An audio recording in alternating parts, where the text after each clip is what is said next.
বিজ্ঞানের প্রতি তার গভীর ভালোবাসা। আর এই ভালোবাসার কারণেই হয়তো বাসর রাতে স্ত্রীকে আলোর গতিবেগ জিজ্ঞেস করেছিলেন। স্ত্রী উপহাসের হাসি হেসে বললেন, আলোর আবার গতিবেগ কিসের? বিজ্ঞানের প্রতি অবহেলা স্বদেশ স্যার মেনে নিতে পারেননি, তাই বাসর রাতেই স্ত্রীকে চর মেরে বসে। গ্রামের লেটেস্ট খবর কি? ভালো না স্যার। কেন? ওই স্যার, আপনি যে পাবলিকের গম যে লুকিয়ে রাখছিলেন, সেই গমের গুদামে পাবলিকে আগুন দেবে এই সিদ্ধান্ত নিয়েছে। পাবলিকে কিভাবে জানলো? আমি বলে দিছি স্যার। স্যার কি হাসতে আছেন?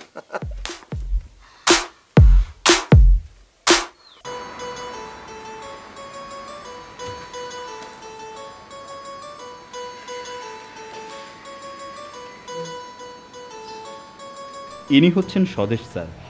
তিনি একজন বিজ্ঞান মনস্ক মানুষ। বিজ্ঞানের প্রতি তার গভীর ভালোবাসা। আর এই ভালোবাসার কারণেই হয়তো বাসর রাতে স্ত্রীকে আলোর গতিবেগ জিজ্ঞেস করেছিলেন। স্ত্রী উপহাসের হাসি হেসে বললেন, আলোর আবার গতিবেগ কিসের? বিজ্ঞানের প্রতি অবহেলা স্বদেশ স্যার মেনে নিতে পারেননি, তাই বাসর রাতেই স্ত্রীকে চর মেরে বসেন।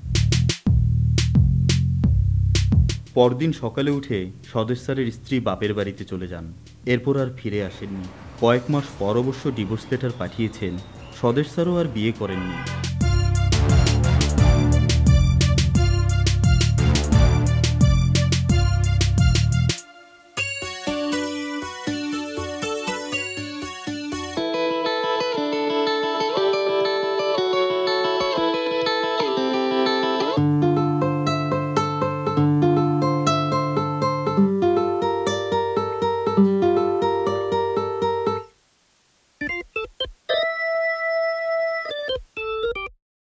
তার চারপাশে ঘটে যাওয়া সকল ঘটনাকেই তিনি বিজ্ঞানের আলোকে ব্যাখ্যা দিতে চান।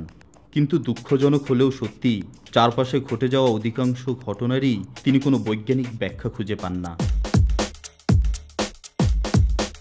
বর্তমানে তিনি একটি রহস্যজনক ঘটনার বৈজ্ঞানিক ব্যাখ্যা বের করার জন্য তার এক ছাত্রের বাড়িতে অবস্থান করছেন। আমাদের গল্পের শুরুটা এখান থেকেই।